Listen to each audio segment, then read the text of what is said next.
Bonjour et bienvenue à ce premier cours de physique mise à niveau. Aujourd'hui, dans le fond, on commence la matière avec l'étude de la cinématique.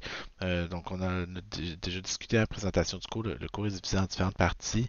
Aujourd'hui, on commence avec l'étude de la cinématique, qui est l'étude de la description du mouvement des objets. Donc ici, on se préoccupe pas de savoir pourquoi les objets bougent. On se préoccupe juste de savoir comment ils bougent, comment est-ce qu'on peut décrire leur position, leur vitesse, comment varie leur vitesse, leur position. Donc, c'est des définitions, c'est des concepts de base là, qui vont nous permettre d'analyser le mouvement des objets. Euh, vous remarquerez là, l'écran est divisé en deux. Du côté gauche, vous voyez mon cahier de notes de cours. En fait, le fichier est disponible sur Moodle. Je vous invite à le télécharger puis à le suivre. En fait, moi, ce que je vais faire dans le cours, c'est essentiellement vous expliquer la matière à travers des exemples. Donc, c'est souvent comme ça que, en fait, c'est toujours comme ça que je fonctionne. Le cours est divisé en plusieurs sections. Souvent, au début de chaque cours, vous avez un petit peu là, les objectifs qu'on vise, puis les introductions. Donc, c'est le genre de choses que je vais faire avec vous. Euh, Aujourd'hui, comme je vous disais, on commence l'étude de la cinématique. Ok? Du côté droit, c'est mon tableau blanc dans lequel je vais travailler puis faire des exercices pour vous aider à pratiquer dans le fond. Ok. Donc le cours est, vous ne verrez pas me perdre dans les grosses explications théoriques souvent. Là. C'est un cours qui est qui est assez appliqué. Puis j'aime mieux présenter la matière à travers des exemples. Je trouve que c'est toujours plus concret, puis ça aide à s'aligner. Le premier vidéo va couvrir le cours 1. Comme je vous disais aujourd'hui, on entreprend l'étude de la dynamique. Oui, c'est ça. Excusez, de la cinématique. La cinématique, c'est, comme je vous disais, l'étude de la description du mouvement des objets. Donc, on ne se préoccupe pas de savoir pourquoi ils bougent ou comment ils bougent, plutôt, on se préoccupe de savoir comment ils bougent. Donc, pas les forces, par exemple, impliquées, mais plutôt comment varie la position, la vitesse et, par exemple, l'accélération, qui sont des concepts qu'on connaît déjà pas mal tous, là, mais c'est ça qu'on va pratiquer. Donc aujourd'hui, on va commencer très simplement. Qu'est-ce qui distingue position, distance et déplacement? Donc, tu sais, déjà en partant, le cours de physique ici, c'est un cours de vocabulaire en bonne partie. Position, distance, déplacement, c'est des concepts qui se ressemblent. OK? On va vraiment s'assurer qu'on est capable de bien les distinguer par contre. OK? Donc, on se considère le mouvement suivant, puis c'est vraiment c'est un exemple assez simple. Vous avez ici une voiture qui se déplace entre deux endroits. OK. Donc, on dit une automobile se trouve initialement à une distance de 5 mètres par rapport à un panneau de signalisation. Elle avance en ligne droite jusqu'à ce qu'elle se trouve à 15 mètres du panneau, puis recule jusqu'à ce qu'elle soit à 10 mètres du panneau. Donc, la première notion, c'est la notion de position. Donc, dans la notion de position, évidemment, il y a toujours la notion de point de référence. Donc, c'est impossible de parler de la position d'un objet si on ne dit pas par rapport à quoi on détermine cette position-là. Donc, dans l'exemple qu'on avait ici, on donnait les positions par rapport au panneau de signalisation. On disait le panneau est à 5 mètres. Pardon, la voiture est initialement à 5 mètres du panneau, elle se déplace jusqu'à 15 mètres du panneau. Donc, la notion de point de référence est vraiment importante. Euh, Toutes les distances sont données par rapport à un système de référence. Souvent en mathématiques, on est habitué de travailler avec un système d'axes. OK? Par exemple, un axe des X, mais il faut qu'il y ait une origine à ce système d'axes-là. OK? Dans des tableaux en deux dimensions, on va travailler en X et en Y, mais il y a une origine à ce système d'axes-là. Donc, c'est toujours le point où on est à 0, 0, par exemple. Donc, il y a toujours un point de référence quand on parle de position. OK? Nous, on va utiliser le symbole X pour décrire la position d'un objet. Donc, par exemple, quand on parle même de plusieurs positions, comme si la voiture est à un endroit, après ça est à un autre endroit, puis elle finit à un troisième endroit. Donc, on va parler des positions X1, X2, puis X3 pour décrire là justement où on trouve nos objets. Donc, dans l'exemple qu'on a ici, comme c'est écrit dans les notes de cours, on parle de la position initiale x1. Des fois aussi, on va l'appeler x0, c'est la position initiale. Dans notre exemple, c'est 5 mètres, puis cette position-là est positive. Donc, on a défini une origine, puis on a défini une direction dans laquelle nos quantités sont positives. C'est les deux choses qui sont importantes quand on parle d'un système d'axe ici. Donc, la première, c'est une origine. OK? Donc, à quel endroit est-ce que la position est nulle? OK? Quelle est l'origine de mon système d'axe? Puis l'autre, c'est une direction dans laquelle les valeurs vont être positives. OK? Donc, ça va nous permettre de distinguer les positions positives puis les positions négatives. OK? Donc, dans notre exemple, on indique souvent quand on a un système d'axe une flèche pour indiquer les x sont positifs dans cette direction-là. OK? On parle de la position intermédiaire, donc on dit quand la voiture est rendue à son point le plus loin, elle est rendue à la position x2 ici. OK? Donc ça, c'est la position initiale x1. Position initiale, la position intermédiaire, c'est 15 mètres du panneau de signalisation. Puis sa position finale, sa position x3 ou encore xf pour position finale. On dit que c'est à 10 mètres du panneau. OK? Donc ça, c'est vraiment la base.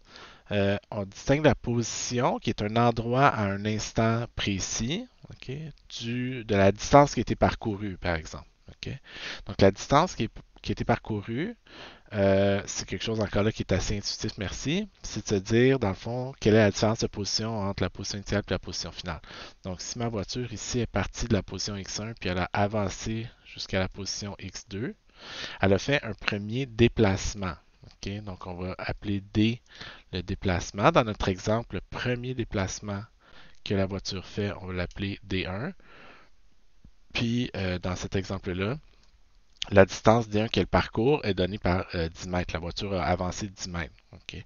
Comment on fait pour le savoir? Ben, c'est tout simplement la distance entre le point position finale puis la position initiale. Donc, on fait position finale moins position initiale, 15 moins 5, 10 mètres.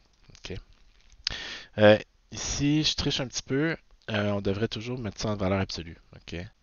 Donc, pourquoi en valeur absolue? Ben parce que la distance qu'on parcourt, vous voyez ça un peu comme l'odomètre sur votre voiture. OK, justement. Donc, si la voiture avance de 10 mètres, on va dire qu'elle va parcourir une distance de 10 mètres. La distance est une quantité qu'on dit scalaire. OK? Donc, la distance est une quantité scalaire. Ce que ça veut dire en français, ça veut dire que ça ne dépend pas de la direction dans laquelle on se déplace. On ne peut pas parcourir une distance négative en particulier. Vous allez voir là, très bientôt, on va faire des déplacements. Mais des déplacements, il y a une notion de direction qui est intrinsèquement présente dans la notion de déplacement. Celle-là peut être négative. Les positions des objets peuvent être négatives. Mais la distance qu'un objet parcourt est une quantité qui est toujours positive. C'est une quantité scalaire qui nous dit juste de combien la voiture a avancé. Il n'y a aucune notion de direction quand on parle de distance. Okay? On a parcouru ensuite un deuxième trajet. On est parti de la position 15 mètres, on a fini à la position 10 mètres. À ce moment-là, on a parcouru 5 mètres. C'est assez évident. Comment on le fait? Mathématiquement, on dirait qu'on prend la différence entre la position à la fin, x3, puis la position initiale, x2. Là, les valeurs absolues deviennent importantes. C'est position finale 10 moins position initiale 15. Oups. Donc, ça fait valeur absolue de moins 5, ça fait 5 mètres. Okay. J'attire votre attention sur quelque chose qui est déjà assez important ici. Euh, la distance qu'on parcourt, tout comme le déplacement, la distance qu'on parcourt est indépendante de l'origine de notre système de coordonnées. Okay. Donc, si on y pense un petit peu, la voiture qui est partie de là et qui a avancé 10 mètres, est-ce que ça dépend de la position du panneau? Aucunement. Okay?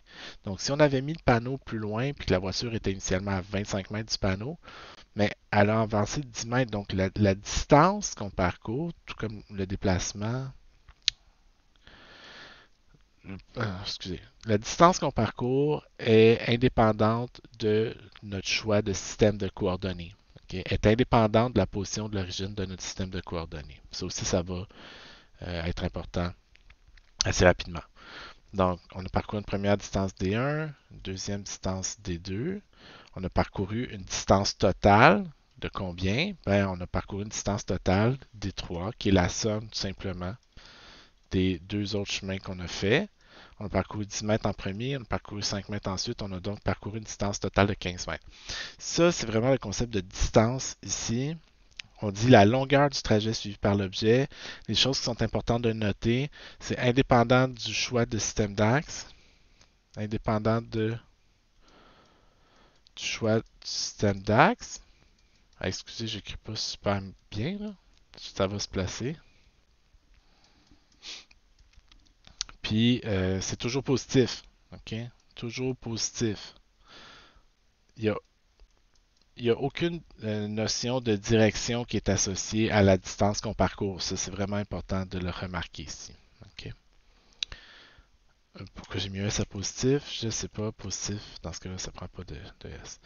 Si jamais vous êtes curieux sur quoi j'écris pour que ça marche, j'ai une tablette.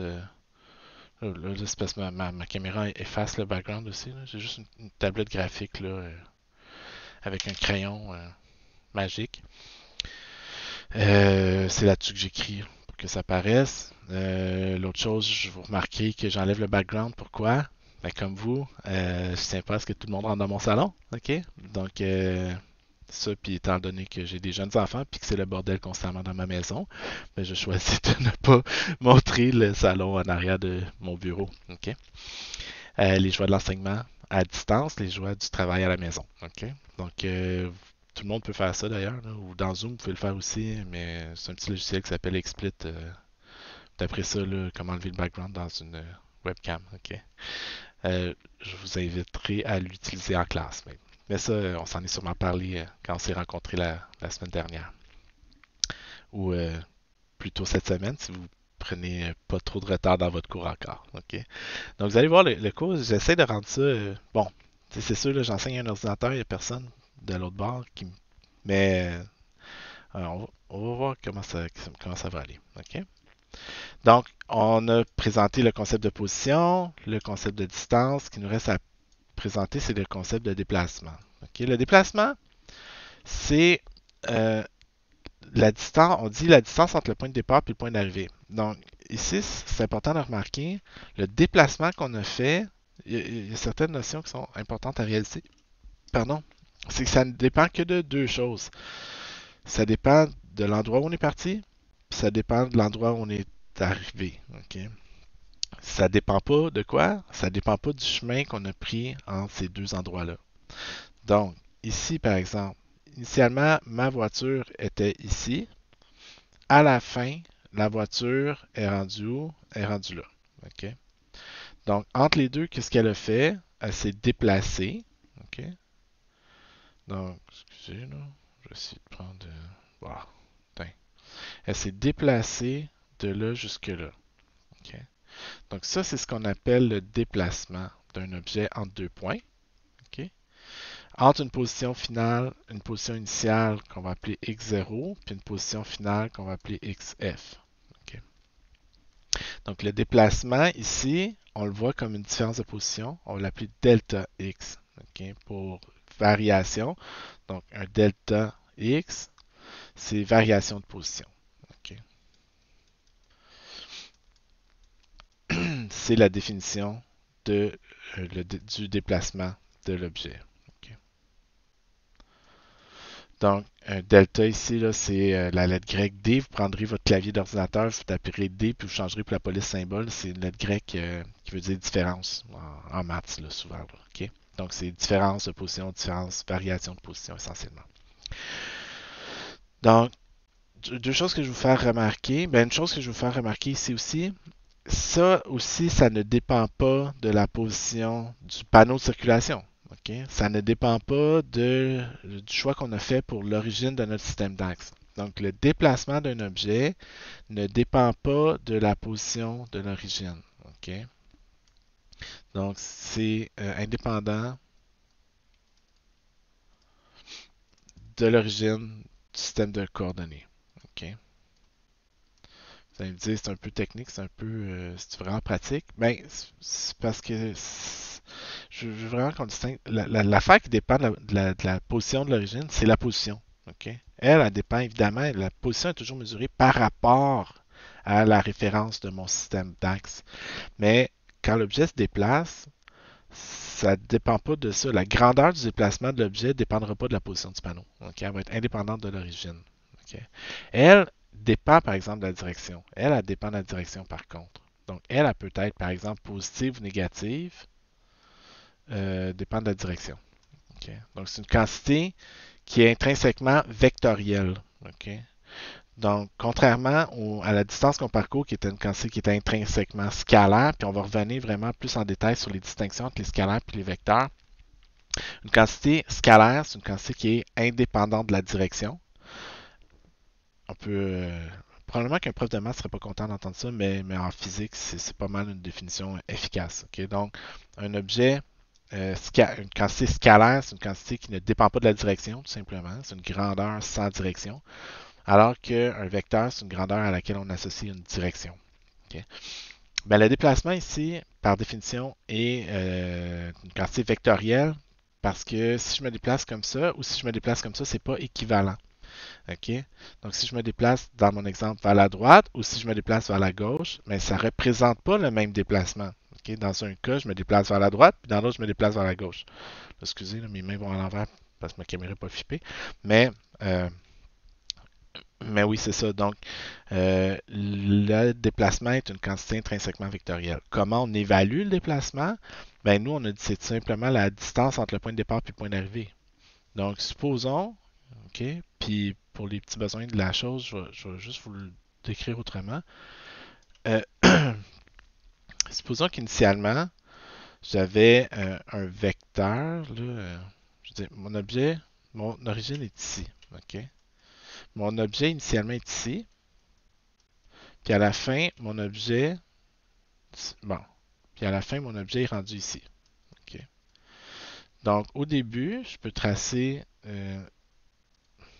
Normalement, c'est qu'on va dire, j'ai un vecteur qui décrit ma position initiale. Donc, c'est une flèche qui part de l'origine puis qui s'en va jusqu'à ma position initiale. Ça, c'est mon vecteur qui décrit la position initiale. Mettons, dans mon exemple ici, ce vecteur-là mesure 5 unités dans la direction positive. OK. Du point A au point B, j'ai mon déplacement ici. Okay? Donc ça, c'est le déplacement que je cherche. Puis à la fin, j'ai un vecteur qui me donne la position finale. Okay? Ou si je vais sans les directions, okay? Ça mesure combien? Ça mesure x0 unités. Okay? Ça ici, ça mesure delta x unités. Puis à la fin, tout ça, ça mesure xf unités. Okay? Donc, qu'est-ce que je remarque?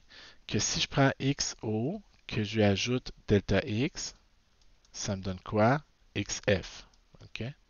Donc, mon delta x est égal à quoi? Si je l'isole, j'envoie XO de l'autre côté. XF moins XO. Okay? Donc, c'est tout simplement, le déplacement, c'est tout simplement la différence entre la position finale et la position initiale. Donc, c'est ça qu'on a indiqué ici dans les notes de cours en bas. Okay? Donc, si je prends juste les positions initiales et finales, je suis capable de décrire le déplacement d'un objet de façon assez simple. Dans mon exemple, position finale, je suis à 10 mètres de l'origine. Position initiale, 5 mètres de l'origine. Donc, je me suis déplacé de 5 mètres vers les x positifs. Donc là, ici, la notion de direction est importante.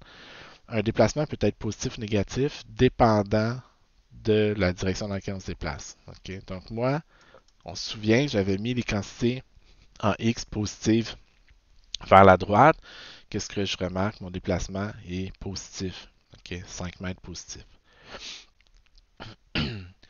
L'autre façon d'évaluer le déplacement, c'est à partir de déplacements successifs. Okay? Donc, ici, dans le fond, la voiture, si on y repense un petit peu, elle a fait deux déplacements successifs. Elle a fait un premier déplacement. Là, ça devient un peu chargé. On va se remettre en. Donc, elle a fait un premier déplacement où elle est partie du point ici, puis elle s'est rendue jusque-là. Puis elle a fait ensuite un second déplacement où elle est partie de là, puis elle s'est rendue là. Le déplacement total qu'elle a fait, c'est être partie d'ici, puis ça être rendu jusque-là. OK? Donc, ça, c'est mon premier déplacement. Ça, c'est mon deuxième déplacement. Puis ça, c'est mon déplacement total. OK. Donc, de la même façon, là ici, c'est juste parce que mon deuxième déplacement se déplace, la voiture, elle se déplace vers les négatifs dans ce cas-là. OK. Imaginons que j'aurais continué. OK? Donc, je fais imaginons, là, c'est pas l'exemple ici, là, mais imaginons que je fais un premier déplacement comme ça, que je fais ensuite un deuxième déplacement comme ça. Mon déplacement total est comme ça. OK? Ce que je remarque, c'est que mon déplacement est la somme de mes deux déplacements individuels. Mais c'est la même chose ici, sauf que ce déplacement-là, il va aller négatif. OK? Donc, si je pense dans l'exemple que j'ai, on va dire que le déplacement total est la somme de mes déplacements successifs. Mon premier déplacement fait quoi? Je suis passé de 5 à 15 mètres du panneau. Donc, mon premier déplacement, c'est position 2 moins position 1, 15 moins 5, 10 mètres. Donc, premier déplacement, 10 mètres, vers les positifs. Deuxième déplacement, c'est ma position finale x3 moins ma position x2. Ma position x3, j'étais à 10 mètres du panneau. Ma position x3, j'étais à 15 mètres du panneau. Donc, mon déplacement 2, moins 5 mètres. Donc là, on voit enfin un premier signe négatif apparaître, OK, pour décrire la grandeur du deuxième déplacement. OK. Pas juste la grandeur, mais pour décrire le deuxième déplacement. Moins 5 unités. Donc, mon déplacement total est de plus 5 mètres. Okay? Donc, ça veut dire quoi? Ça veut dire que je me suis déplacé vers la gauche. Okay? Donc, le signe ici me renseigne juste sur la direction dans laquelle je me déplace, dans le fond. Okay?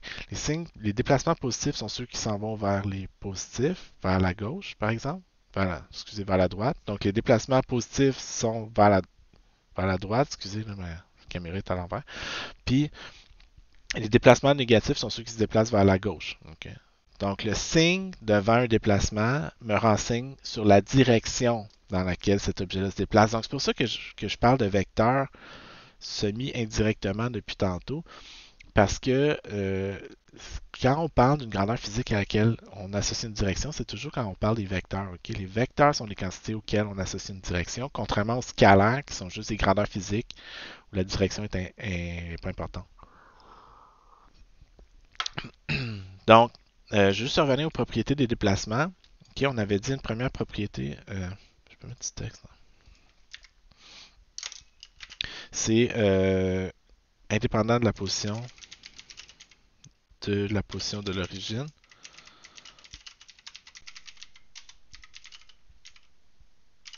Du système d'axe. Excusez, là, j'ai pas mis mon accent. Mais une deuxième propriété aussi des déplacements, c'est que c'est indépendant du chemin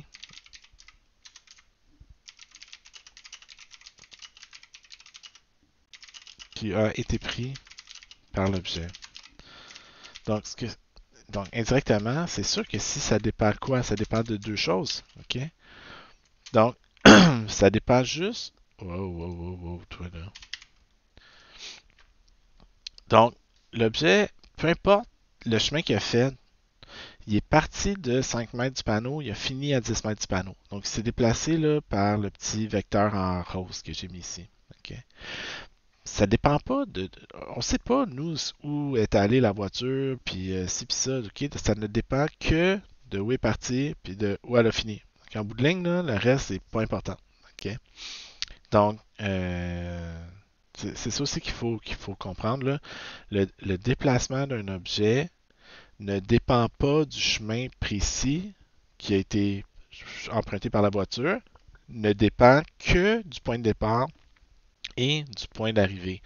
Donc, par exemple, moi, à l'époque où j'allais travailler au cégep à chaque jour, ben, je partais de chez moi, puis je me rendais jusqu'au cégep. OK? Donc, je parcours une distance d'à peu près une vingtaine de kilomètres, mettons. OK?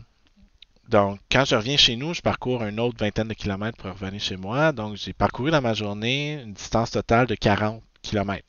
OK. Quel a été mon déplacement pendant ma journée? Ben, je suis parti de ma maison, puis je suis revenu à ma maison. Donc, je me suis littéralement stationné au même endroit où j'étais stationné en partant le matin. Donc, mon déplacement net pendant ma journée, mon déplacement pendant ma journée est nul. parce que je suis revenu exactement à mon point de départ. Donc, le déplacement que je fais dépend juste de la position initiale puis de la position finale. On peut l'évaluer, par contre, en tenant compte des déplacements successifs. Encore une fois, puis j'insiste là-dessus, les signes nous renseignent sur la direction dans laquelle on se déplace. C'est vraiment important de comprendre ça. OK? Donc, quelques petits exemples pour accompagner le tout. Donc, on va faire les deux premiers exemples pour distinguer encore une fois comme il faut le déplacement et la distance qu'on parcourt. Donc, la première question, on dit un chien se déplace de 50 mètres vers l'est et ensuite de 75 mètres vers l'ouest. Quel est son déplacement total? Quelle distance a-t-il parcouru? Donc, deux choses qui sont importantes ici. Euh, c'est quoi la différence entre l'est et l'ouest? OK, donc, vous vous souvenez de vos points cardinaux? Nord, sud, est, ouest. OK. Donc, nous, on dit un déplacement, c'est se déplace un chien, oui, se déplace de 50 mètres vers l'est, ensuite de 75 vers l'ouest. Donc, mon chien, on va dessiner un chien excessivement stylisé. Ouf. OK. Donc, je suis pas payé pour faire des beaux dessins, OK? Je l'assume totalement. Ce qui est pratique, par contre, de faire avec ça, c'est toujours de se faire des schémas, OK? Moi, franchement, là, si vous ne faites pas de schéma là-dedans, vous, en bon français, courez après le trouble, OK? Donc, on dit un chien se déplace de 50 mètres vers l'est, donc il part d'un endroit, il s'en va vers l'est, 50 mètres. OK? Donc ça, c'est mon premier déplacement. OK? Puis on dit ensuite, il se déplace de 75 mètres vers l'ouest. Donc il va partir de là puis faire 75 mètres vers l'ouest, qui est mon deuxième déplacement, qui mesure 75 mètres. Qu'est-ce qui est distingue si la direction n'est pas la même? Donc les déplacements seraient, faut faire attention, là, c'est pas, on décrit deux déplacements successifs, mais on donne la grandeur des distances qui ont été parcourues dans chacun des cas. OK? Donc, quel est le déplacement total?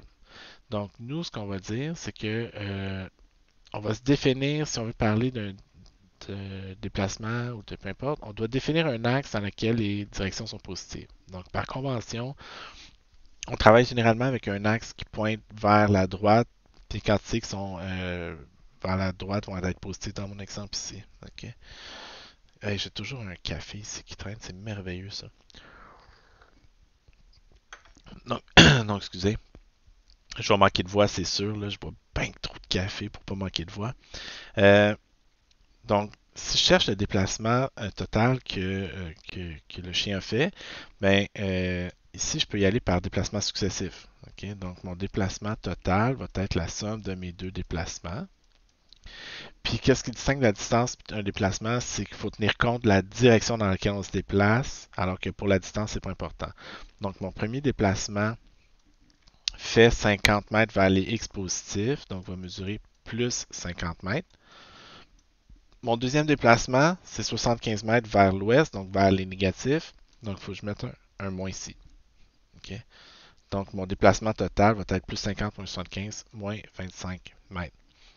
Ce que ça veut dire en français, encore une fois, le moins fait juste m'indiquer la direction dans laquelle l'objet se déplace. Donc, mon déplacement total va être de 25 mètres vers les X négatifs ou 25 mètres vers l'ouest.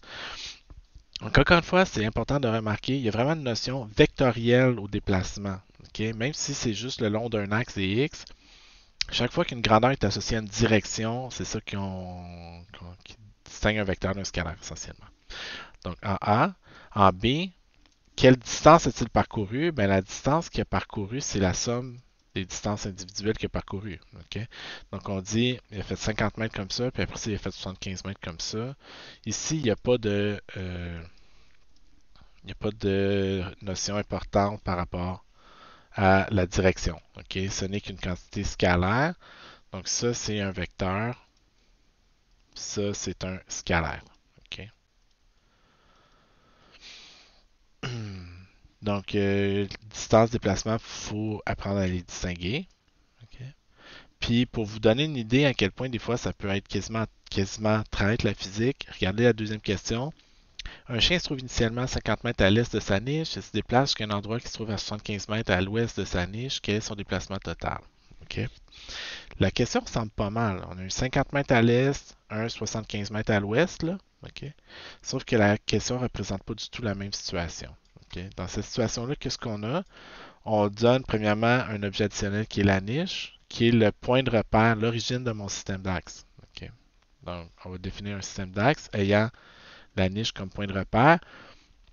On dit initialement, le chien est à 50 mètres à l'est de sa niche. Donc, initialement, le chien est où? 50 mètres à l'est de la niche. Il est donc ici en quelque part. OK. Donc, ça, c'est sa position initiale. OK. Position initiale, x0 ou x1. OK. Et xi. Puis on dit, il se déplace jusqu'à un endroit qui est 75 mètres à l'ouest. Donc, il s'en va par là-bas jusqu'à temps qu'il arrive à un endroit ici où il est à 75 mètres à l'ouest. Ça, c'est sa position finale. OK. Donc, ici, si on cherche le déplacement total, ben, la définition du déplacement, on se souvient, c'est position finale moins position initiale. OK. Ici, il y a juste un déplacement. OK. Il est parti de là, puis il s'est déplacé jusque-là. Position finale, je suis 75 mètres à l'ouest, donc je suis à moins 75 mètres par rapport à la niche. Position initiale, 50. Oups, c'est un moins. Donc, mon déplacement total, moins 125 mètres. Donc, le chien s'est déplacé de 125 mètres vers les X négatifs. Okay. Le moins, encore une fois, me renseigne juste sur la direction dans laquelle le déplacement a été effectué. En B, on vous demande la distance qu'il a parcourue. Mais la distance qu'il a parcourue, c'est 125 mètres, tout simplement. Okay. C'est la grandeur du déplacement ici. Okay. Donc, la distance, dans mon exemple, c'est la grandeur du déplacement. On peut juste mettre la valeur absolue du déplacement dans mon exemple. Donc, valeur absolue de moins 125. 125 mètres. Okay. En supposant qu'il soit déplacé en ligne droite du point initial à la position finale. Okay. Parce que vous allez me dire, ouais, mais c'est pas clair, c'est pas écrit. Puis là, je relis la question, puis je réalise que vous avez raison. C'est pas nécessairement ça. Okay. Ce que je veux dire par là, c'est que le chien, étant un chien, ça se peut très bien qu'au lieu de marcher en ligne droite de là à là, il ait pris un chemin comme ça pour se rendre jusqu'à sa position finale. Okay? Auquel cas, la distance qu'il a parcourue serait pas mal plus grande que 125 mètres, évidemment. Okay? Ici, dans l'exemple qu'on a donné, on a vraiment donné deux déplacements successifs. C'est des déplacements en une dimension. Vous remarquez aussi, on travaille juste avec des déplacements en une dimension depuis tantôt. Donc, c'est bon. Donc, faites attention. Bon, la question 3, je vais vous laisser la faire parce que c'est pas super compliqué. Okay. Vous avez d'ailleurs, j'en profite pendant que je pense, pour vous mentionner que vous avez les réponses à la fin de chaque section. Donc là, par exemple, ici, vous avez les réponses à la question 1, à la question 2, à la question 3, puis ainsi de suite. Okay. Donc, nous, ce qu'on va faire maintenant, maintenant qu'on maîtrise bien les notions de déplacement et de distance en une dimension, on va faire les problèmes en deux dimensions. Donc, oups, excusez. Okay. Donc, pourquoi les problèmes en deux dimensions? Essentiellement parce que c'est des problèmes qui sont beaucoup plus proches de notre expérience quotidienne. Donc, on s'entend là-dessus. D'habitude, c'est bien rare qu'on se déplace le long d'une ligne. Okay. D'habitude, on se déplace sur une surface. Okay. Donc, ici, on dit, supposons qu'un piéton se déplace de 10 mètres à 30 degrés au nord de l'est. Donc, deux choses. Ça veut dire quoi? Ça veut dire ici, qui est parti de là, puis qui s'est rendu jusque-là. Okay? Le fait qu'il soit déplacé, si on y pense un petit peu, là, avant de tracer ça comme ça, je devrais plutôt juste me dire, j'avais un objet qui était ici, à une position initiale x0, puis qui s'est déplacé jusqu'à une position qui a parcouru 10 mètres dans la direction 30 degrés au nord de l'est. Donc, comment on mesure 30 degrés par rapport au nord de l'est? Ça, j'en profite parce que ça va revenir souvent. Nord, sud, est, ouest. Donc, 30 degrés au nord de l'est. Donc, l'est est mon point de repère. Donc, moi, souvent, ce que je vais faire, c'est que je vais tracer une ligne qui pointe vers l'est, qui est mon point de repère. Okay? Puis, on s'en va vers le nord, 30 degrés. Donc, mon 30 degrés est ici. Okay? 30 degrés à l'est du nord. Qu'est-ce que ça représente? Bien, le nord est mon point de repère, donc je me trace une ligne qui pointe vers le nord, puis je m'en vais vers l'est, 30 degrés. Donc, vous voyez là, le 30 est mesuré par rapport à l'horizontale, par rapport à la verticale, c'est pas la même chose. OK? Donc, faites juste attention un petit peu, pratiquez-vous avec ça. Il va y en avoir bien des exemples pour se pratiquer.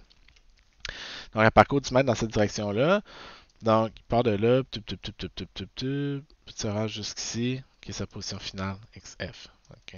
Nous, on donne un angle de 30 degrés par rapport à l'est. OK?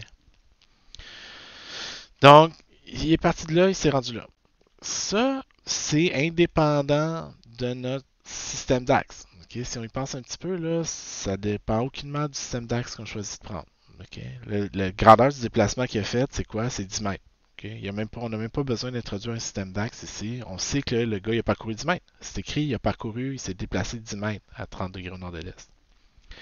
Donc là, nous, on va utiliser ici, juste au niveau de la nomenclature, vu qu'on est en deux dimensions ici, là, ben en fait, techniquement, on n'est pas en deux dimensions là-dedans, là, mais on va se pratiquer en deux dimensions à décomposer des vecteurs. Donc, on va utiliser delta, par exemple, le déplacement delta S ici, okay, avec une flèche par-dessus. Okay? Donc, la flèche ici précise que le déplacement est une quantité qui est vectorielle. Okay? Donc, au niveau de la nomenclature, ça c'est vecteur delta S. Okay? Donc, c'est vecteur déplacement, okay, essentiellement. Donc, le vecteur, on le dit, ça nous dit juste qu'il y a une direction qui est importante. C'est pas juste la grandeur qui est importante, c'est aussi la direction dans laquelle le déplacement se fait. Si on utilise juste delta S comme ça c'est un scalaire. Okay? Ça, c'est la grandeur du déplacement.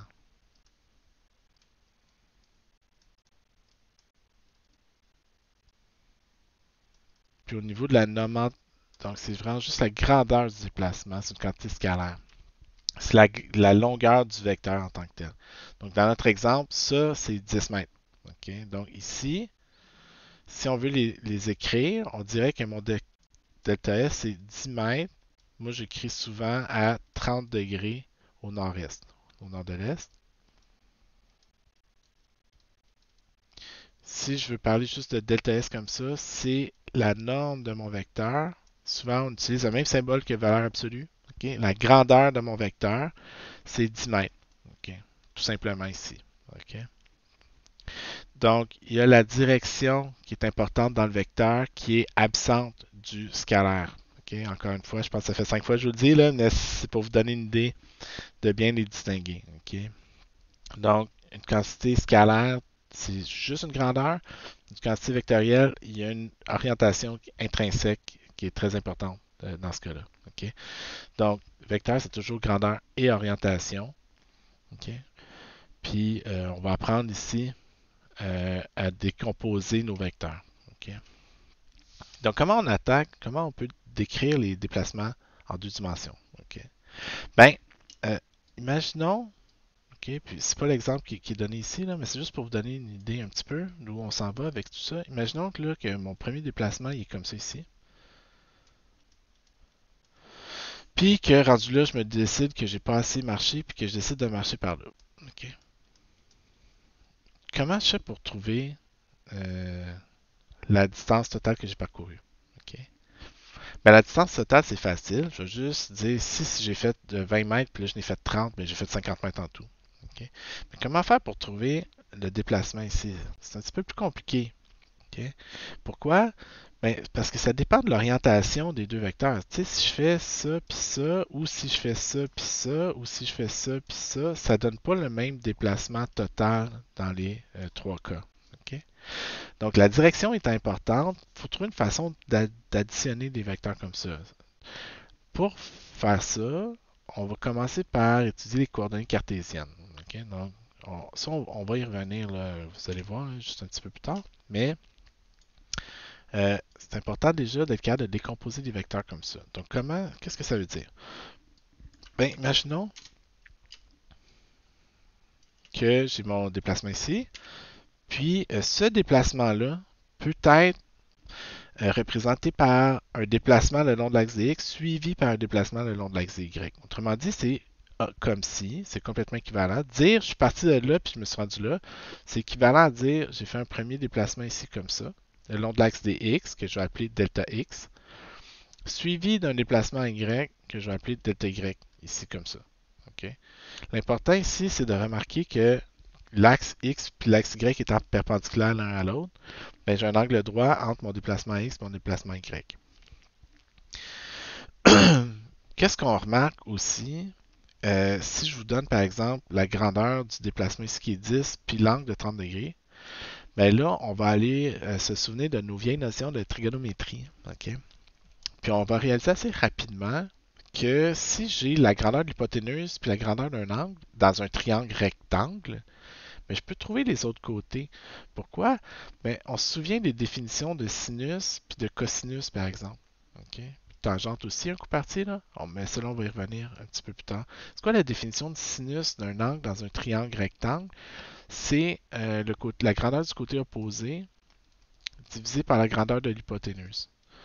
Pour le cosinus, lui, mais c'est la grandeur du côté adjacent divisé par la grandeur de l'hypoténuse. OK? Donc, dans mon exemple, quel est le côté adjacent à mon angle de 30 degrés? Ben, c'est le côté delta x. Quelle est la grandeur de l'hypoténuse? Ben, c'est la grandeur du déplacement delta s. Okay? Donc, comme c'est la grandeur du déplacement, puis pas le déplacement, je ne mets pas un symbole vecteur ici.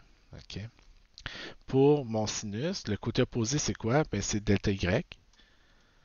Puis l'hypoténuse, mais c'est la même delta S. Okay? Donc ici, je peux écrire quoi? Que mon déplacement en X que j'ai dû faire, c'est delta S multiplié par le cosinus de mon angle. Puis ici, delta Y, c'est delta S fois sinus de mon angle. Okay? Donc, je viens de trouver une façon de, ce qu'on va dire, transformer mes coordonnées polaires en coordonnées cartésiennes. Okay? Décomposer un vecteur dans une base XY. Okay? Donc, dans l'exemple, pardon, euh, le côté, le déplacement en X équivalent, grandeur du déplacement fois cos de 30, 8,67 de mémoire. Là. Okay? Puis celui-là ici, c'est 10 fois sinus de 30, ça fait 5 mètres. Okay? Donc, on s'est déplacé de 8,67 mètres, de 8,67 m en X, puis ensuite de 5 mètres en Y. Okay? Pour reproduire le même déplacement de 10 mètres à 30 degrés au nord de l'est. On vous dit les équations pour calculer les composantes Y. Moi, je ferais juste attention avec ça. Okay? Donc, pourquoi? Parce que ça se généralise okay, à n'importe quel angle. Okay? L'affaire, c'est qu'imaginez, puis je vais juste insister là-dessus, puis après, je vous laisserai faire ce que vous voulez. Mais imaginez que mon déplacement pointe ici. Okay? Puis que je donne un angle de 30 degrés ici à la place. Okay? Moi, ce que j'ai fait, c'est que j'ai travaillé avec un angle de 30 degrés ici. Donc ça mesurait 10.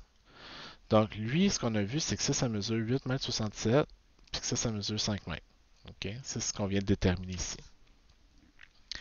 Ben, ici, si j'ai le même angle de 30, puis j'ai le même côté de 10, puis j'ai le même delta x, puis le même delta y, qu'est-ce que j'en conclus? Que ça va mesurer aussi 8,67, puis que ça va aussi mesurer 5. Okay? L'affaire, c'est que la direction est importante. Ici, mes déplacements sont négatifs.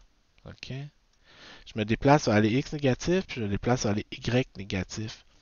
Donc, il faut faire attention parce que si je prends 10 fois cos de 30, c'est sûr que ça va donner 8,67.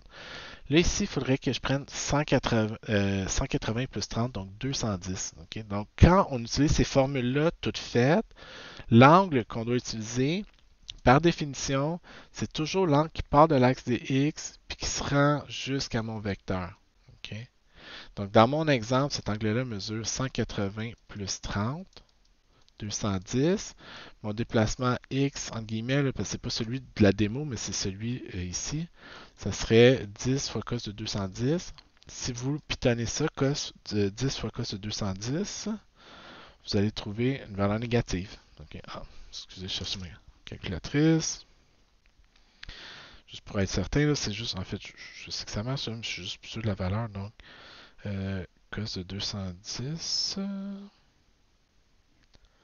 8,66 en fait. Bon, j'ai mis 8,67 là.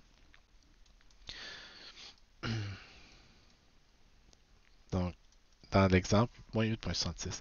Donc, le cos de 210, vous remarquerez, C'est égal à moins le cos de 30. Il y a des symétries dans un cercle trigonométrique comme ça. Okay? Donc, il faut faire attention. Ici, si on veut utiliser ça, il faut toujours mesurer l'angle par rapport à l'axe des x positif dans le sens anti-horaire qu'on appelle. Okay? Donc, vous avez un vecteur, puis on va vous faire pratiquer des vecteurs. Là. Okay? Vous avez un vecteur comme ça, vous voulez le décomposer dans une base xy, ben, vous allez prendre sa grandeur delta S, puis l'angle, c'est toujours l'angle qui part de l'axe des x positifs, puis qui s'en va dans le sens anti-horaire jusqu'à mon vecteur delta S. Okay? Ça, c'est l'angle θ que je dois mettre dans ces équations-là pour que ça fonctionne. On dit les composantes sont souvent négatives. Ben oui, parce que les déplacements peuvent être vers les positifs ou vers les négatifs. Donc, nécessairement, les composantes d'un vecteur peuvent être négatives. Okay? Un vecteur est jamais négatif. C'est toujours une grandeur positive, la longueur du vecteur associée à une direction. Donc, c'est des quantités qui sont toujours... Ben, c'est drôle parce que c'est des quantités qui sont intrinsèquement dirigées. C'est des quantités là, qui réfèrent toujours à une direction. Mais il n'y a jamais de négatif ou de positif là-dedans. Là. C'est toujours des grandeurs. Tandis que quand on regarde les composantes, ben, les composantes vont être vers les x, vers les positifs ou les négatifs. C'est ça. On dit pour obtenir le bon signe de composante, utilisez toujours l'axe par rapport à l'angle par rapport à l'axe des x dans le sens anti-horaire. Donc par convention, c'est toujours de l'axe x vers l'axe y. Il faut remarquer ici quelle est la valeur des composantes. Okay? Donc, voici des vecteurs à décomposer. Donc, moi, ce que je veux, sur lequel, bon, lui est assez simple. En A, donc, je vais vous laisser travailler sur ces vecteurs-là, là, dans le sens, je ne veux pas. Ça, c'est le problème intrinsèque du cours ici. C'est la balance entre ce que je fais et ce que je vous fais faire. C'est sûr que souvent, quand je le fais, c'est un peu plus simple, là, nécessairement. Là. Je veux dire, en tout cas, si c'était pas plus simple quand moi je le ferais, quand moi je le fais, pardon, je me demanderais qu'est-ce que je fais à vous enseigner la physique si c'était pas super simple. Si ça paraissait pas simple quand je le fais. Mais je comprends que c'est de la physique, c'est pas tout le temps simple pour tout le monde. Okay? D'ailleurs, je sais très bien que la physique, c'est rarement votre matière préférée. Là, puis, je vois pas ma job comme étant quelque chose pour vous convaincre que c'est la meilleure affaire au monde, puis ci, puis ça. Là, je veux dire, on se calme. Là, je peux comprendre que les gens ont d'autres intérêts. Là. Moi-même, j'ai beaucoup d'intérêts dans la vie. J'ai pas juste la physique comme intérêt dans la vie, même si on peut paraître monomaniaque des fois quand on enseigne au cégep. Mais ça, c'est un autre sujet de discussion avec lequel ça m'aurait fait plaisir de jaser avec vous si on était en classe et pas sur YouTube à pas se voir. OK? Avec un peu de chance, on peut peut-être se revoir un jour. OK? Donc, premier vecteur, 4A, on dit, on a un vecteur ici.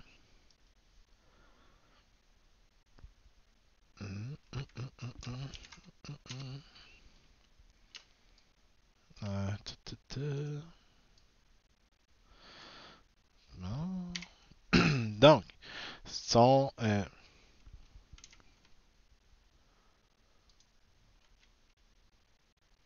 c'est merveilleux ça. Ok. Ok, excusez, je suis un peu. Faut que je me réhabitue. Donc, on a un déplacement en X, une composante en X, puis une composante en Y. Ce qu'on remarque, c'est que la composante en X pointe vers les X positifs, la composante en Y pointe vers les Y positifs. Donc, je m'attends à ce que X et Y soient les deux positifs. Okay? Quelle va être leur valeur? Ben, on sait que le cosinus de mon angle, moi je préfère. Je vous ai montré une façon de le faire, puis je vais vous dire que moi je le ferai pas comme ça dans le cours parce que j'aime pas ça. Ok, je vais vous montrer pourquoi. Dans l'exemple, le cosinus de 50 mesure quoi? Côté adjacent sur hypoténuse. Donc, il mesure côté adjacent delta x sur hypoténuse delta s. Donc, delta x, c'est delta s fois cos de 50. OK? Mon exemple, delta S mesure tous 15 mètres, donc 15 fois cos de 50. Puis delta Y mesure 15 fois sin de 50. Okay? Donc là, les valeurs, là, vous verrez, c'est pas super important. Là. C'est les réponses 4A. Okay. En B, comme je venais de vous dire, ce qui est différent, c'est que maintenant, on donne on a une composante négative. OK? OK.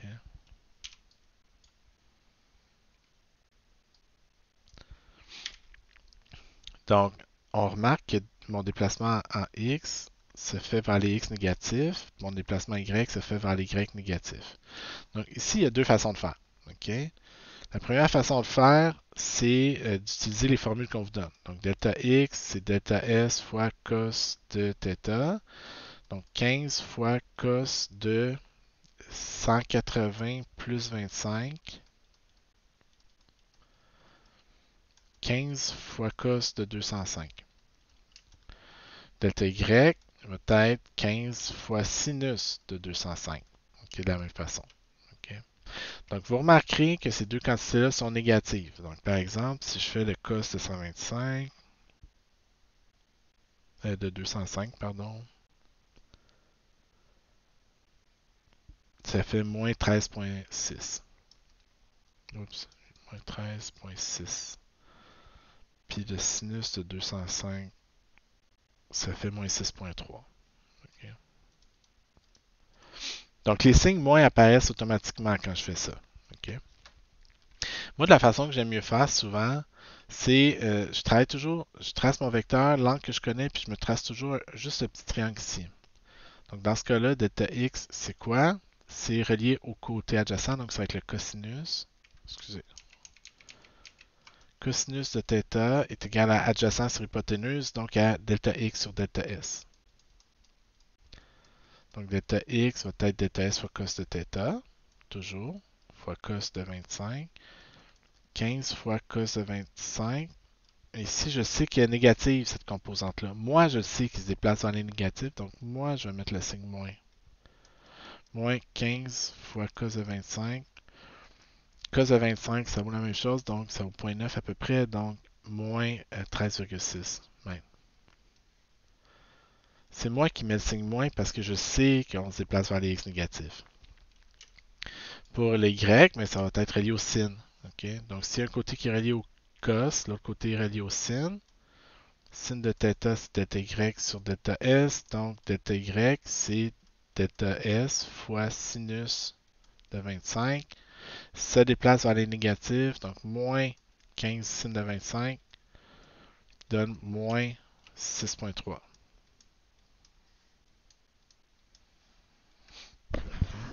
Donc, moi, je vais les faire toujours de cette façon-là. Vous n'êtes pas obligé de faire ça. Okay? Vous pouvez prendre moi, je vais toujours avoir des angles entre 0 et 90 degrés. Par définition, les angles entre 0 et 90 sont toujours des cos des signes positifs. Donc, moi, je regarde dans quelle direction ça s'en va, puis là, je vais décider est-ce que je mets des signes positifs ou négatifs. Okay? Puis, même que je vais faire plus général que ça, si vous regardez l'exemple C, on dit j'ai un vecteur qui mesure delta S, puis j'ai un angle de 25 ici. Ça ici, il faut faire attention. Parce que mon composante en X est ici, puis ma composante en Y est ici. OK, on se souvient, là, mon système d'axe est comme ça, X puis Y. OK? Donc, sachant ça, que vaut le cosinus de 25? OK? Le cosinus de 25, c'est le côté adjacent sur hypoténuse. Le côté adjacent à l'angle de 25, c'est mon delta Y sur delta S, hypoténuse. Donc, non seulement ça, mais je sais que mon delta Y est négatif. Donc, ça va être moins delta S fois cosinus de 25. Donc, ça donne... Et comment je suis... voyons. 25 cos fois 15. 13,6. Ouais, excusez, là, je suis un peu... De la même façon, mon delta x peut être relié au sinus. Si un côté qui est relié au cos, l'autre est relié au sin, nécessairement, j'ai un angle droit ici. Là. Donc le sin de 25, c'est le côté opposé, delta x sur hypoténuse delta s. Je me déplace vers les x positifs, donc delta x, ça va être 15 fois sin de 25.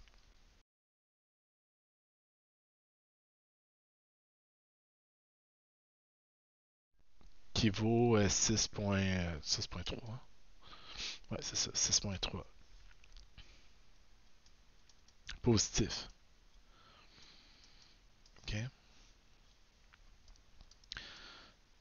Donc, tout ça, c'est parce qu'il n'y a pas juste une façon de le faire. Il y a plein de symétries dans un cercle Trigo. Si j'avais voulu le faire avec les formules directement données dans le manuel, il aurait fallu que je me dise mon vecteur ici, l'angle de 25 est ici. X est ici, Y est là. J'aurais pris mon angle qui part de là puis qui s'en va jusque là. Okay? Donc, c'est combien? 90, 180, 270 plus 25. Donc, mon angle, 295 degrés. Mon côté X mesure 15 fois cosinus de 295. Mon côté Y mesure 15 fois sinus de 295. Ça donne 6.3, puis ça donne moins 13.6. OK?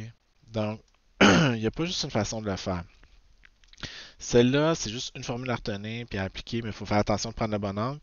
Moi, souvent, ce que je vais faire, c'est que je vais faire ça. Je vais utiliser plus juste le triangle, les définitions des sines puis des cos, puis je vais mettre les bons signes en sachant si ça s'en va vers les positifs ou les négatifs. Encore, ceci dit, vous n'êtes pas obligé de prendre une façon plus que l'autre. OK? Donc, exemple suivant, déterminer les composantes x et y des déplacements suivants. 20 mètres, 20 à l'ouest du sud, 12 mètres, 50 au sud de l'est. Donc, ce que je vous suggère de faire, c'est de placer les angles comme il faut. Comme je vous ai dit, 5A à l'ouest du sud. Le sud est mon point de repère, puis je m'en vais vers l'ouest. Donc, mon angle est ici. OK. Puis en B, on dit au sud de l'est. Donc, l'est est mon point de repère, puis je m'en vais vers le sud. Donc, mon angle est ici. OK? Donc, pratiquez-vous un petit peu avec ça. Je vous suggère d'ailleurs là, de refaire tout ce que je suis en train de faire, là, d'être sûr que vous êtes capable de refaire ça par vous-même. OK? C'est important. OK? Donc, nous, ce qu'on vient de faire, c'est ce qu'on appelle des transformations pour passer des coordonnées qu'on appelle polaires aux coordonnées cartésiennes. Donc, on part de grandeur orientation, puis on s'en va vers composante X, composante Y. On peut faire les transformations inverses, qui sont passer des composantes cartésiennes, x, y, vers les coordonnées polaires, grandeur, orientation. Okay? Comment on fait ça? Mais supposons, dans l'exemple qu'on vous donne, on vous dit, vous avez un vecteur qui est décrit par une composante x de moins 5 cm, puis une composante y de moins 3 cm. Donc, on vous demande de trouver la grandeur du vecteur, donc la grandeur de l'hypoténuse, puis l'orientation. Okay? Donc, c'est sûr que si je regarde à ça, l'hypoténuse, puis j'ai deux côtés opposés dans deux côtés d'un triangle rectangle. Pythagore, ce bon vieux Pythagore me dit quoi? Me dit que si je veux trouver ça, j'ai juste à faire la grandeur de l'hypoténuse au carré, qui est égale à la grandeur des composantes au carré. OK? Donc, dans mon exemple, j'ai 5 à la 2 plus 3 à la 2, 25 plus 9, 34. Donc, delta S est égal à racine de 34, 5.83.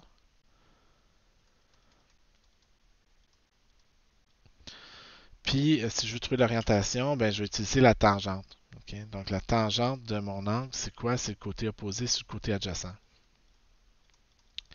Donc, c'est delta Y sur delta X. Donc, la tangente de θ est égale à moins 3 sur moins 5. Donc, θ est égal à tangente moins 1, arctangente là, de 0.6. Plusieurs façons de l'écrire, mais il y a juste une réponse. On dit 31 degrés. Là, il faut faire attention ici. OK? Parce que votre calculatrice n'est pas super intelligente. OK? Ce que je dis par là, c'est que, encore une fois, à cause des symétries dans le cercle trigonométrique, si j'ai plus 5 plus 3 ou moins 5 moins 3, ben, on avait déjà discuté, l'angle qui est ici et l'angle qui est ici sont identiques. OK? Donc, votre calculatrice, elle, quand vous faites moins divisé par moins, ça donne plus. OK? Votre calculatrice, elle ne sait pas si vous avez fait 3 divisé par 5 ou moins 3 divisé par moins 5. OK? Donc, moins 3 sur moins 5, c'est égal à 3 sur 5. OK? Donc, ces deux cadrans-là, là, votre calculatrice n'est pas capable de vous dire si vous êtes dans le cadran 1 ou dans le cadran 3. OK? C'est à vous de faire cette job-là, OK? Puis de dire, non, non, non, moi, le 31 degrés, je viens d'évaluer, il est ici. OK? Donc, il faut que j'ajoute 180. Donc, soit j'écris 31 degrés au sud de l'ouest, OK?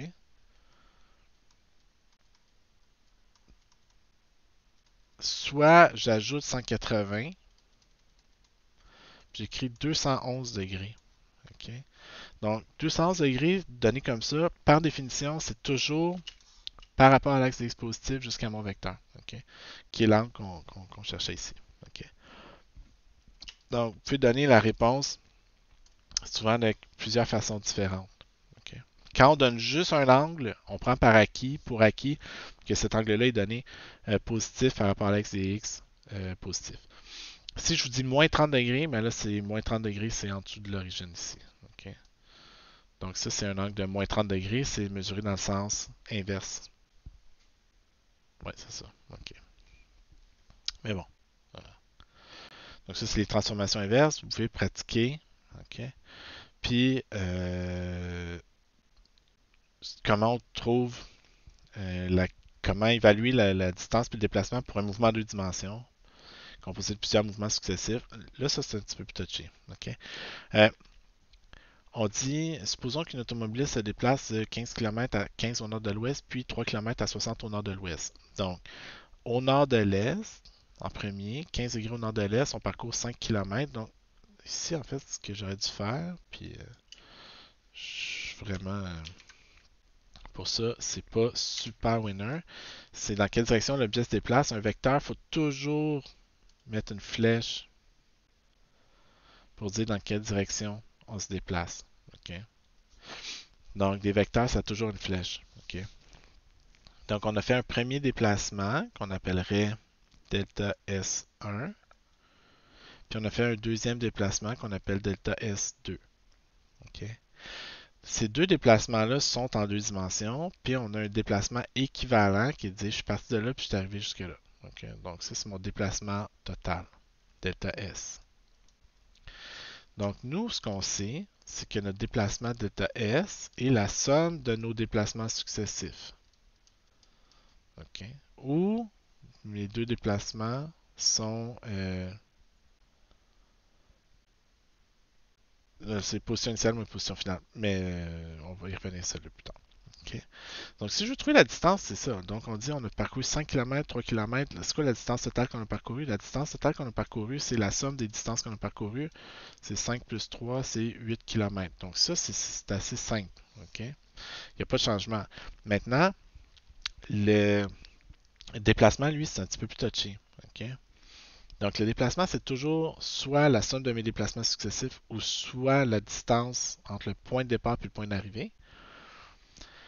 Le problème maintenant, c'est que les deux déplacements ne sont pas faits le long d'une droite. Okay? Comment je peux additionner des déplacements en deux dimensions? Okay? Ben, je vais juste, pour ça, illustrer ça un petit peu différemment. Okay? Pour vous montrer comment on va faire, ce qu'on va passer. Okay? Donc, mettons que j'ai un premier déplacement comme ça. Okay? Puis j'ai un deuxième déplacement qui est comme ça. Le déplacement total ou le déplacement équivalent, OK, va être comment? Va être un vecteur qui part de là et qui s'en va jusque là. Ça, c'est pas pire, c'est assez évident. Donc, comment je fais pour trouver les composants de mon delta S? Ben, je peux pas juste additionner les deux grandeurs ici. OK? Mais si j'exprime chaque déplacement comme étant lui-même un x1 puis un déplacement y1, puis le deuxième comme étant une combinaison pardon, x2 puis une combinaison y2, qu'est-ce que je remarque? Okay? C'est que mon déplacement total en x Puis mon déplacement total en Y, je peux les trouver assez facilement. Pourquoi? Mais si je remarque ici, là, delta x1 plus delta x1, 2, ça me donne delta x. Donc delta x, c'est delta x1 plus delta x2. Delta y, c'est quoi? C'est delta y1 plus delta y2. Donc c'est ça qu'on va devoir faire. Je ne peux pas additionner des vecteurs de façon simple, entre guillemets. Là. La façon la plus simple d'additionner des vecteurs, c'est de décomposer mes deux vecteurs pour être sûr que les deux vecteurs, je vais additionner les composantes qui pointent dans la même direction. Oui, delta x2 pourrait être négatif, mais ça, on le sait, ça ne change rien en bout de ligne. Si je fais 10 mètres vers les x positif, puis après ça 5 mètres vers les x négatif, en bout de ligne, j'ai fait 5 mètres vers les x positif pareil. Mais ce que je peux traiter, c'est je ne peux pas additionner des vecteurs qui ne pointent pas dans la même direction. Je ne peux traiter que des composantes qui pointent dans la même direction, parce que ça, je sais comment le faire. Donc, chaque fois que j'ai plusieurs vecteurs, puis je peux en avoir 2, je peux en avoir 18 avec le même principe, je vais additionner les composantes en x ensemble et indépendamment, je vais traiter les composantes en y ensemble. Donc, je vais devoir pour chaque vecteur décomposer les composantes en x et y, traiter les composantes en x ensemble, traiter les composantes en y ensemble. Okay. Donc, c'est le plan pour comment traiter des déplacements en deux dimensions. Okay? Donc, comment est-ce qu'on peut le faire? Ben, si on veut trouver le déplacement total, je viens de vous dire comment le faire avec les composantes, mais c'est sûr, on aurait pu prendre une règle, mesurer la grandeur ici à l'échelle, multiplier, mais bon, c'est pas super. Okay? Nous, ce qu'on va faire, c'est utiliser les composantes. Donc, la méthode analytique qu'on appelle passe par les composantes. C'est ça que je viens d'écrire. Maintenant, on va l'appliquer. Okay? Donc, dans l'exemple précédent, ce qu'on va devoir faire, c'est qu'on va devoir faire pour chaque on va devoir premièrement décomposer les deux vecteurs. OK? Donc, la première chose qu'on va faire. Oh, je pense mon. OK, attends une seconde. Donc, excusez, là, j'ai juste. Des fois, il n'aime pas trop ça quand on met autant de stock. Donc, mes deux déplacements successifs. Donc, ça, c'est mon premier déplacement. Excusez, je vais utiliser delta S1. Puis, ça, c'est mon deuxième déplacement, delta S2. Donc, première étape, c'est décomposer les vecteurs. Donc, on va décomposer mon vecteur S1. Okay. Moi, ce que je vous suggère de faire, c'est, moi, si je le faisais pour moi, c'est ça que je ferais. Donc, je tracerais mon vecteur delta S1 avec mon angle de 15 degrés. Puis ça serait mon delta X1, mon delta Y1. Donc, je sais que là, je vais y aller un petit peu plus vite que j'y allais. Donc, je sais que le X est associé au cos, c'est le côté adjacent à mon angle de 15. Donc, delta x1, ça va être grandeur fois cosinus de 15. Donc, mon côté fait 5. Mon déplacement fait 5. Donc, 5 fois cos de 15. Déplacement x1, 4,83 km. Delta y1. Puis là, vous remarquerez, là, c'est la même démarche qui est dans les notes de cours littéralement, mais c'est juste pour vous montrer là, en pratique comment je ferais. Si un côté qui est relié au cos, l'autre côté est relié au sin. Donc, delta y1, 1,29 km. Donc ça, je viens de décomposer mon vecteur déplacement 1. Mon déplacement 2, excusez, mon déplacement 2, il est comme ça. Donc lui, je tracerai mon vecteur déplacement 2. Mon angle de 60 est ici, entre mon côté delta x puis mon delta y. Okay? Donc, pardon, mon côté x est toujours le côté adjacent à mon angle de 60 degrés, mais je sais que je m'en vais vers les négatifs. Donc, mon déplacement x2, j'écrirais moins, parce que je m'en vais vers les négatifs, 3 fois cos de 60. Donc, moins 3 fois cos de 60, ça donne moins 1,5. OK? Vous remarquerez, ici, on a utilisé dans les notes de cours 3 fois cos de 120. OK? Là? Donc, ça marche aussi, évidemment. Là, OK? Donc, ici, on a marqué 3 fois cos de 120. C'est sûr que ça fonctionne aussi, ça donne la même chose. C'est normal, c'est juste qu'on ne le fait pas de la même façon. Okay? Puis ici, mon delta Y, c'est quoi? C'est relié, s'il y en a un qui est relié au cos, l'autre est relié au sin. Ici, je vais aller x positif. Donc, ça va être plus 3 fois sin de 60. 3 fois sin de 60, ça vaut 2,6 km positif. Donc, j'ai trouvé mon x2 puis mon y2. Maintenant, si je veux trouver mon déplacement total, qu'est-ce que je vais faire? Mon déplacement total en x, excusez, bon, peu importe.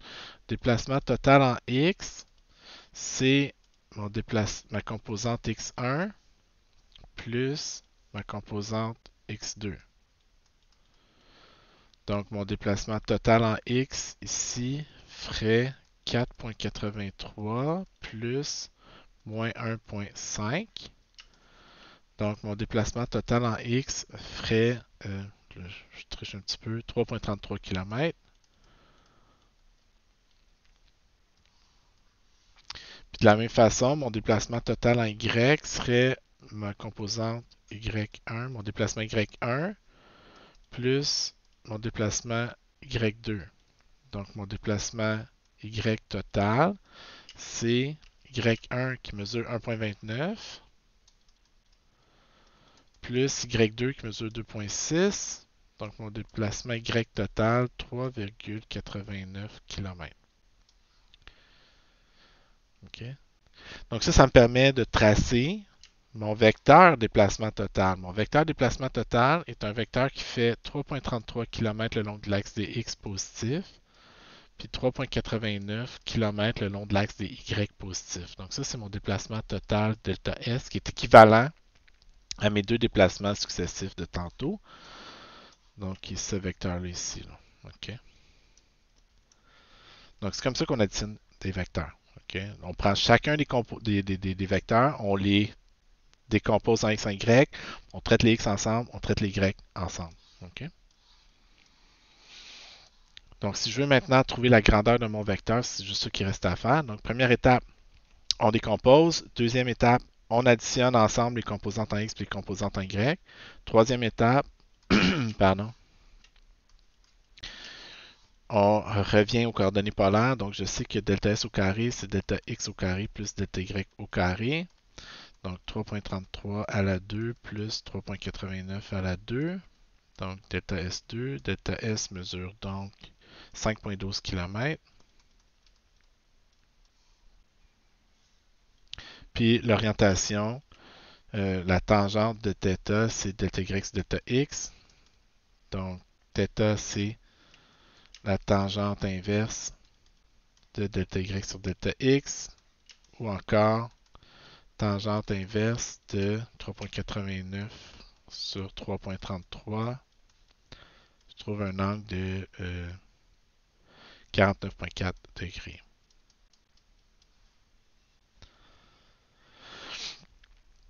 Donc, ça c'est, ça me dit que l'angle ici, 49,4, puis que la grandeur ici, c'est 5,12. OK, là, il faut faire attention, là, j'ai marqué delta S qui est à 5,12, ça je triche un petit peu, là, OK. Je devrais formellement, puis marquer que delta S, qui est la grandeur du vecteur, fait 5,12 km. OK? Donc, c'est bon. Donc, ça, c'est comment décomposer, comment traiter comment additionner des vecteurs ensemble. OK?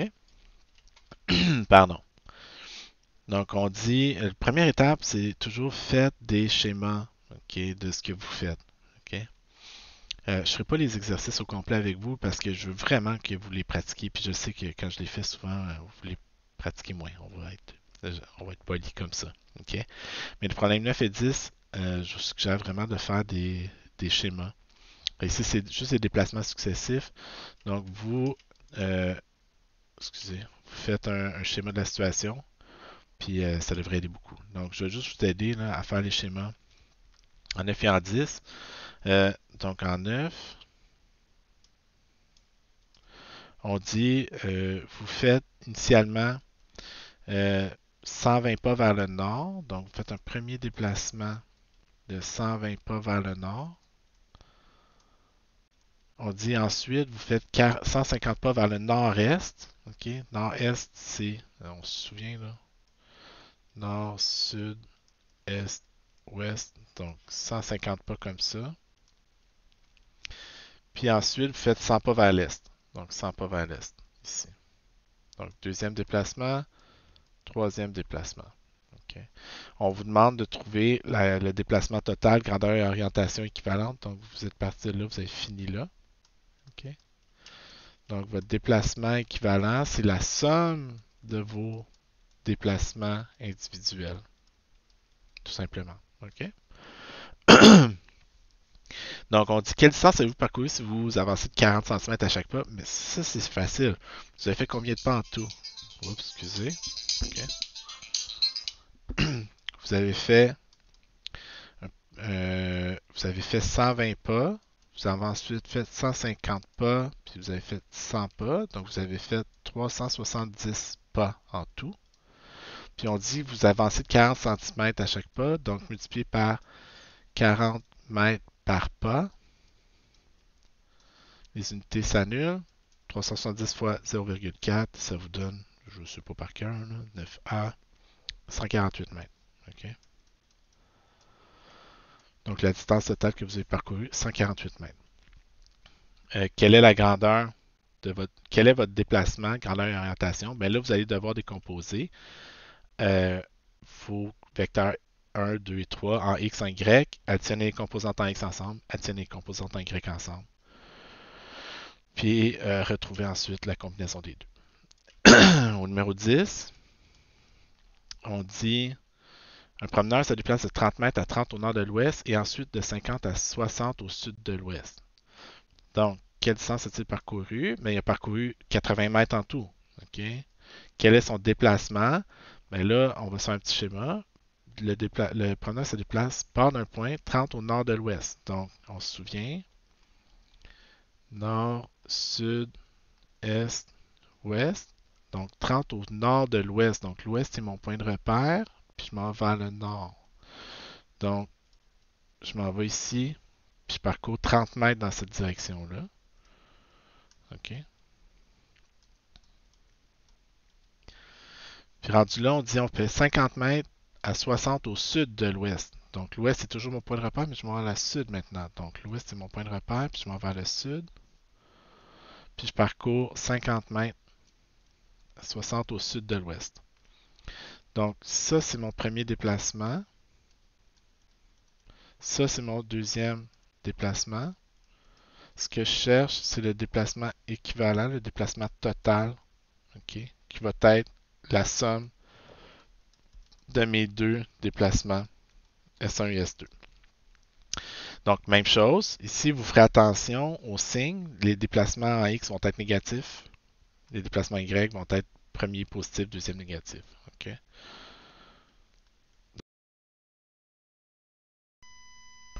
Donc, c'est important ici, là, toujours d'identifier dans quelle direction les composantes sont positives, dans quelle direction elles sont négatives. Okay?